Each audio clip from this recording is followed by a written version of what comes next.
My name is Elena, and I'm 36 years old. I live in a quiet town outside Denver, Colorado. I work as an accounting assistant for a medical equipment company, and for 8 years, I believed I was building a stable life with my husband, Adrian. Adrian was also 36. He worked as a sales team leader for a large real estate firm.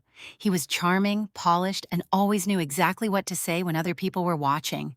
Crisp shirts, expensive cologne, confident smiles. People thought I had married a wonderful man. They never saw what happened behind our front door. Our 8th wedding anniversary was also Adrian's birthday. I took half a day off work because I wanted to make the evening special. I drove more than 30 minutes to buy his favorite red wine and stopped at a specialty butcher shop for Wagyu short ribs. I wasn't an amazing cook, but I wanted him to know I cared. I hung small lights around the balcony, covered the table with an ivory cloth, arranged the silverware, and placed his custom vanilla cake in the refrigerator. At 7, I changed into a dress and waited. At 8, I lit the candles. At 9, I texted him, "I'm waiting for you." Nothing, and at 9:30, I called 5 rings, then voicemail. At 10:35 p.m., my phone finally buzzed. "Sorry, big client emergency. I have to stay at the office. We'll make it up later." That was it. No happy birthday, no happy anniversary, not even a simple thank you. I stared at the message until the candles burned out. That night, I packed the food away, took down the lights, cleaned the table, and went to bed, still wearing my wrinkled dress. Something inside me had shifted. The next morning, Adrian still hadn't contacted me. Around noon, worried and confused, I called his office. The receptionist hesitated. "Mrs. Elena, Adrian resigned 3 days ago." He didn't leave any forwarding information. I couldn't breathe. He hadn't been working late. He had been preparing to disappear. I rushed home after work. The apartment felt strangely silent as I unlocked the door. Then I noticed the shoe rack. His favorite brown leather shoes were gone. "Adrian?"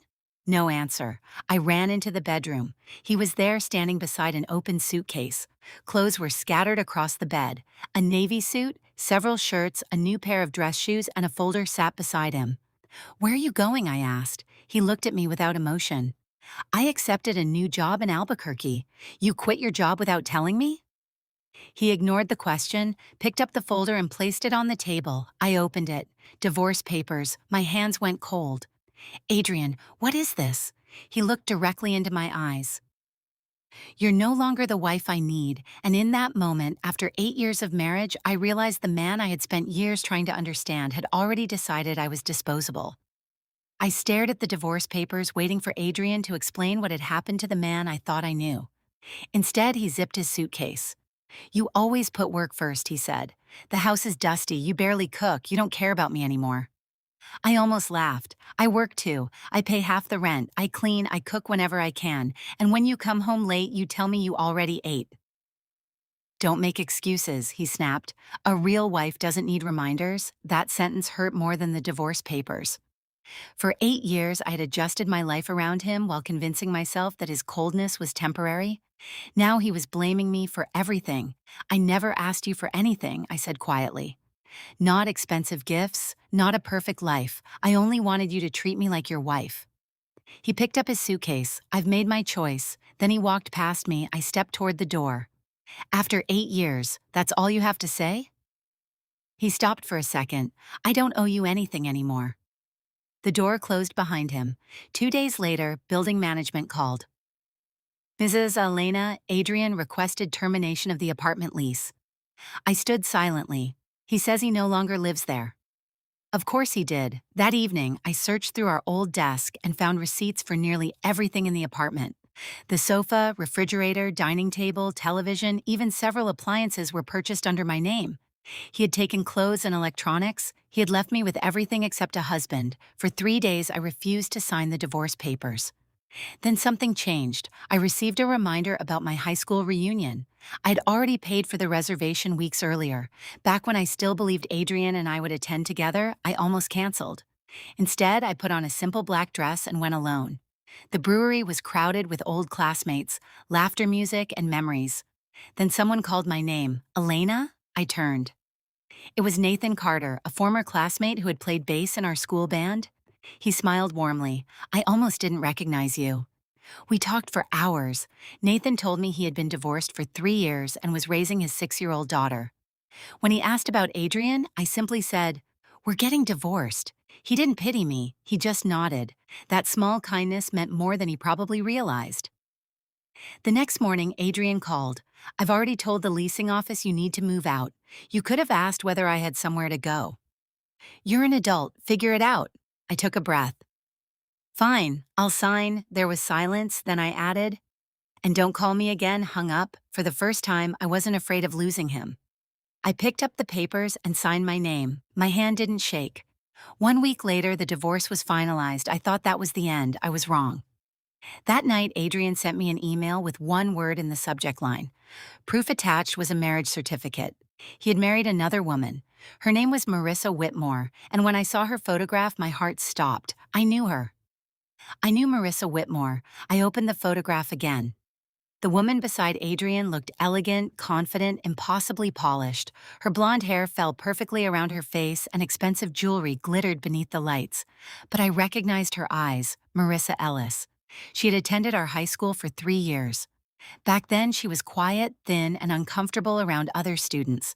She had struggled with skin allergies and often kept her head down whenever classmates laughed at her appearance. I called my old friend Lana. "Do you remember Marissa Ellis?" There was a pause. "Of course I do." "Why?" I told her about Adrian's marriage.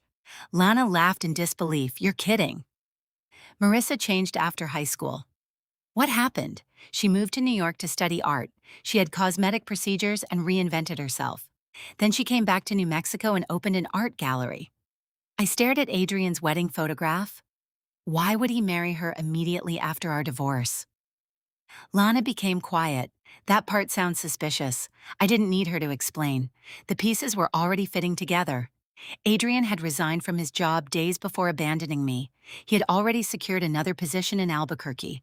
He had arranged another home. And somehow, almost immediately after our divorce, he married Marissa. Adrian's email explained that her parents owned the Whitmore real estate chain in Santa Fe. They had given the newlyweds a house and helped him become an executive vice president in their company. So that was the real reason. He hadn't left because I was a bad wife. He had left because another life was waiting for him. 1 week later, Adrian called. "You saw the certificate?" "Yes, I wanted you to know I'm finally happy." I said nothing. Marissa understands what a husband needs. She doesn't work, she takes care of the home. I almost smile. "Congratulations, we're expecting a baby girl. She's 3 months pregnant." I thought I would feel jello. Instead, I felt strangely free. Months passed. I moved into a smaller apartment in Boulder, closer to my office. I started taking weekend art classes and spent more time with friends. Nathan and I occasionally met for coffee, but neither of us rushed into anything. Then almost a year later, Adrian called again. His voice sounded different. Panicked. "Marissa had the baby." He said, "A daughter?" "Yes." He hesitated. "Something is wrong." I waited silently there, quietly. "The baby doesn't look like either of us." I remembered the old photograph of Adrian from high school, the awkward boy with crooked teeth and squinting eyes. I suddenly understood why he sounded frightened. "Did you get a DNA test?" I asked. "Yes." His voice cracked. "The baby is mine." Silence filled the call. Then he whispered, "But Elena, why doesn't she look like us?" I closed my eyes because Adrian had spent his entire adult life trying to erase the person he used to be. Now his daughter had arrived carrying the truth he had spent years running. For Adrian's voice became quieter. "I haven't told anyone about the DNA test. Why are you telling me?" "Because when I showed you Marissa's photograph, you laughed." "I didn't laugh at her." "You knew something." I leaned back against my sofa. I remembered who she used to be. There was a long silence. Then Adrian said, "You remember how I looked in high school?" "Yes." His breathing changed. "I hated those photographs." "I know I spent years trying to become someone else." I said nothing. He continued, "I didn't want anyone seeing the old me. That's why I never kept pictures around. That's why I avoided people from school. I wanted a completely different life. And now? Now my daughter looks like the person I used to be." His voice cracked. For the first time since our divorce, I almost felt sorry for him, but sympathy did not erase what he had done. "You blamed me for not being a perfect wife." I reminded him, "You left without warning. You married another woman immediately. You built your new life around money, status, and appearance." I know, no, Adrian, you're only beginning to know. He became silent. Then I asked, "What about your daughter?" Another long pause. "She's beautiful, but Marissa doesn't want to hold her." My heart sank. "What do you mean?" "She says she's exhausted. Her mother helps with the baby. But whenever she looks at the child's face, she turns away." I closed my eyes. That innocent little girl had done nothing wrong. She hadn't chosen her parents. She hadn't chosen her genetic. She certainly hadn't chosen the standards her parents had created for themselves. "Adrian," I said softly, "your daughter doesn't need to look like either of you to deserve love." "I know." "Then act like her father." He breathed heavily. "You once told me I wasn't willing to sacrifice enough for our marriage. Now you have a child who needs you to sacrifice your pride." He didn't answer. I continued, "Don't make that little girl carry your shame. She deserves better than that." "I don't know what to do." "That's something you need to figure out without me." I ended the call, then I blocked his number. I didn't feel victorious. I felt relieved. For years, I had believed closure would come from an apology, an explanation, or watching Adrian regret losing me. But closure arrived differently. It came when I realized his choices were no longer my responsibility. I went to the kitchen and made myself a cup of tea. Outside my window, the evening sky stretched over Boulder in shades of orange and gold. For the first time in years, my home felt peaceful. No waiting, no excuses, no wondering whether someone would come through the door, just silence. And somehow that silence finally felt like freedom. Nearly a year passed, built a new routine. I worked fewer hours, attended my art class every weekend, met friends for coffee, and spent quiet afternoons walking through the park. Nathan became part of that peaceful life, slowly and naturally. There were no dramatic promises, no rushing, just two people learning that love should feel safe. I rarely thought about Adrian anymore. Until one autumn afternoon, Lana called me. Her first words were simple. "You won't believe what happened to Adrian." I almost didn't want to know. But then she told me his perfect new life was beginning to fall apart. Lana told me Adrian's marriage was already crack store. "Marissa is looking for a divorce attorney," she said. "Apparently, Adrian cheated again." I wasn't surprised. With whom? "A new employee at her family's company. Arissa discovered it 3 months ago. She stayed because of the baby, but things had gotten ugly." I thought about the little girl. How is their daughter? She's almost 3 now. Lana hesitated. "That's where things get worse." "What happened?" "The child is being teased at preschool." My stomach tightened. "Why?" "Some children discovered old pictures of Marissa. They started saying cruel things about her mother's appearance. The little girl has been crying. A child was paying the price for choices she never made." "Does Marissa take care of her?" Lana sighed. "Not the way she should. She became obsessed with how the girl looks. She expected her daughter to resemble her current appearance. Instead, the child inherited features from Marissa's family and Adrian's side." I shook my head. "They created this." Yes, I realized something important. I had once believed Adrian destroyed my life. He hadn't. He had destroyed the version of my life where I kept shrinking myself to make someone else comfortable. His departure forced me to confront how unhappy I had been for years, waiting for affection, waiting for him to become the husband I believed he could be. Now I no longer waited. I had my own apartment, and slowly, I was becoming someone I recognized again. Nathan and I continued seeing each other. One Saturday morning, we walked through a farmer's market together. He bought flowers for his daughter, and I bought a small plant for my balcony. He looked at me and smiled. "You seem happier." "I am." "Do you ever miss your old life?" "I miss who I thought Adrian was." Nathan nodded. "That's different." We kept walking, and months later, I heard one final update from Lana. Marissa had filed for divorce. Adrian had lost his executive position after his affair became public within the company. But none of it mattered to me anymore. I simply felt grateful that I was no longer standing inside that storm. I smiled. "No, I think I already know enough." Because some endings don't need revenge. Sometimes the greatest victory is waking up one morning and realizing the person who broke your heart no longer has the power to ruin your day. And that was exactly what happened to me.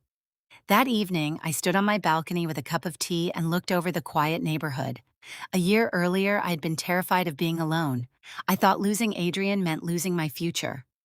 Now I understood that I had never lost my future. I had only lost the man who was standing in its way. I finally stopped measuring my worth by whether another person chose me.